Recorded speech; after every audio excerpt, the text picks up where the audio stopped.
Buen día, soy la doctora Carmen Lucía Hernández Stender, fisioterapeuta y coordinadora del grado en fisioterapia de la Universidad Europea de Canarias. En la perla científica de hoy les traigo como temática entornos de simulación compleja en el área de la salud, abordaje multidisciplinar. Bien, para hablar de entornos de simulación compleja, lo primero que debemos hacer es definirlos. Estos se definen como la recreación de una situación realista dentro de un entorno controlado, con el fin de poner en práctica una serie de conocimientos y habilidades tanto técnicas como no técnicas. La simulación es un componente de la formación en profesiones de alto riesgo, como pueden ser la aviación, por ejemplo, pero se emplean cada vez con más frecuencia en nuestras profesiones, que sería la profesión sanitaria. Esta herramienta ofrece una práctica desarrollada en entornos seguros y controlados, utilizando, por ejemplo, un maniquí como simulador de paciente de alta fidelidad, que incluso tiene reacciones ante las actuaciones de los alumnos. En la imagen tenemos ejemplos de algunos maniquíes que se pueden emplear. También se puede desarrollar con un actor que representa el papel de paciente o de otro profesional sanitario en un entorno realista, lo que brinda a los estudiantes oportunidades de bajo riesgo para desarrollar tanto las habilidades técnicas propias de su profesión como habilidades comunicativas y la toma de decisiones clínicas necesarias para el manejo seguro y eficaz del paciente y también un abordaje adecuado dentro de un equipo multidisciplinar. Para la simulación será un alumno el que entre al escenario como voluntario y desarrolle el rol de sanitario, mientras que el resto de alumnos observan desde el otro lado de un cristal. Una vez finalizada la simulación, se va a producir un diálogo entre los alumnos y el docente. Hay una puesta en común de ideas, lo que convierte a la simulación en una actividad menos rígida, donde cada alumno razona sobre la situación vivida y desarrolla el proceso de autoaprendizaje. Este proceso de simulación va a animar a los estudiantes a ser activos y participativos, a la vez que permite trabajar los objetivos básicos que se pueden resumir en tres, que serían afianzar los conocimientos y las competencias clínicas ya estudiadas en el aula, mejorar el razonamiento y la toma de decisiones y promover las competencias transversales, teniendo siempre en mente esa interacción multidisciplinar tan necesaria en ciencias de la salud. La primera pregunta que surge siempre es ¿cómo creamos un escenario de simulación? ¿Cuál es el paso a paso que se debe seguir? Hay formación específica para crear estos entornos, pero hoy les voy a contar un poco cómo sería esa creación de un entorno de simulación con actores. Se debe tener en cuenta primero que la calidad del escenario va a depender de la capacidad de los docentes, de la selección de los recursos y de la elección de un escenario adaptado al nivel de los estudiantes. Además, la fidelidad es fundamental en cuanto a las características del paciente y del entorno. Para ello, primero se realiza un planteamiento del caso, ese sería el primer punto, en base a las competencias y los objetivos de aprendizaje que se deseen trabajar en esa asignatura en concreto. Una vez tenemos esos dos puntos, pasamos a organizar el entorno y a describir el escenario. El entorno se debe describir de la forma más clara posible, de forma muy detallada, con el fin de disponer toda la información necesaria tanto para el alumno como para los actores que van a participar y los técnicos que puedan ayudarnos a preparar la simulación.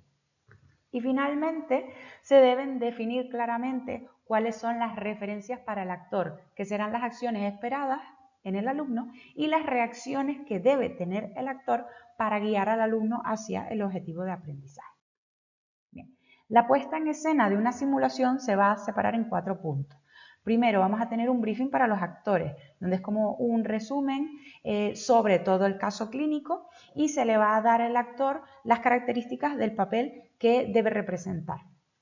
Luego vamos a tener el briefing para los alumnos, en el que se les van a dar todos los datos necesarios sobre el caso clínico que se va a desarrollar.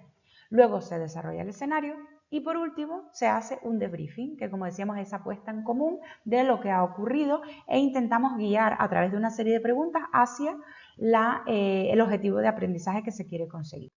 Bien, para explicarlo vamos a poner un ejemplo en el que hemos trabajado competencias transversales, específicamente la comunicación, en un trabajo colaborativo dentro de un equipo multidisciplinar. Esta simulación se ha desarrollado con un grupo de alumnos de tercero del grado de fisioterapia de la Universidad Europea de Canarias dentro de la asignatura de fisioterapia neurológica.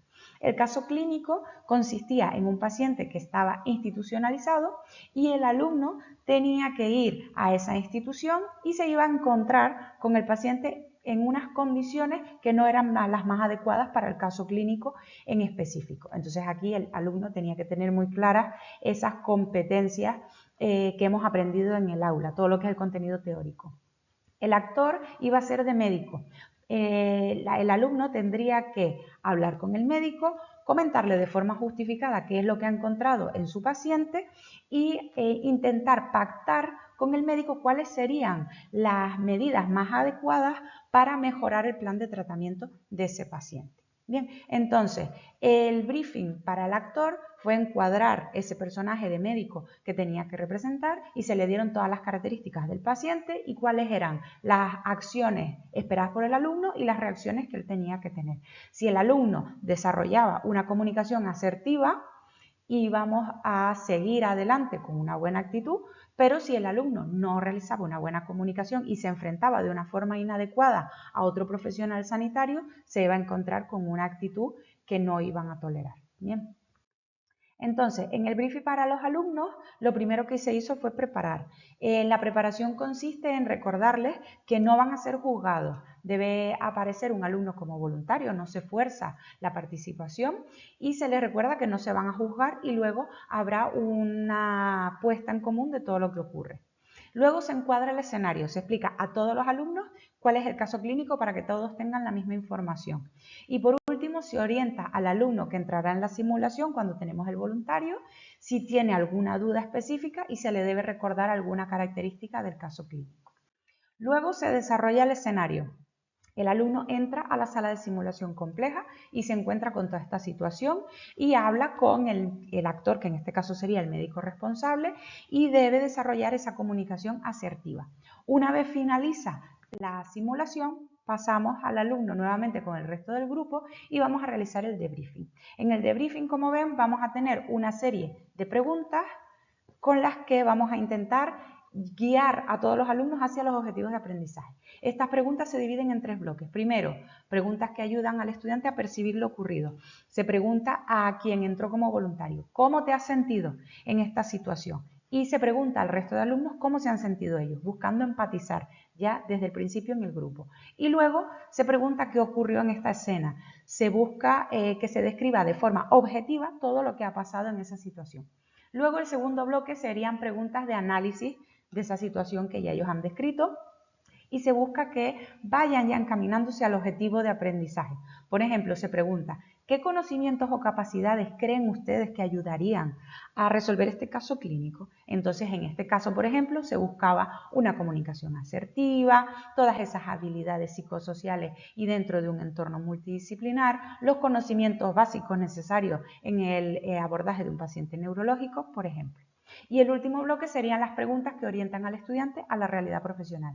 Por ejemplo, ¿crees que te encontrarías esto en la realidad? ¿Cuál es el principio más relevante de esta simulación con el que tú te quedas y el que te llevas a casa para afrontar este tipo de situaciones?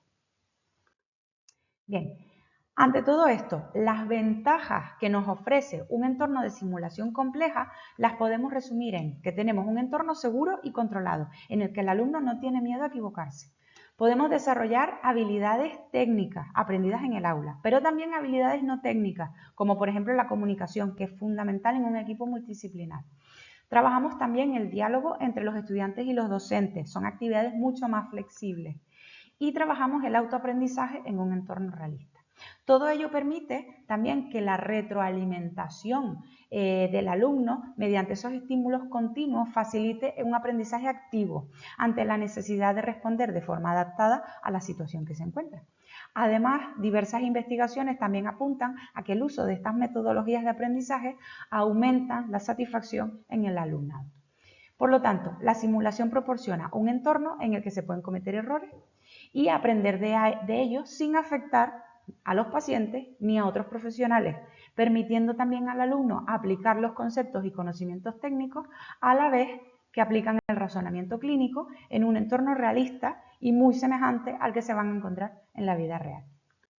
Espero que esta perla científica sea de su interés y sobre todo que sea una buena herramienta para utilizar a partir de ahora con sus alumnos de prácticas o con otros profesionales también de la salud. Muchas gracias por su atención.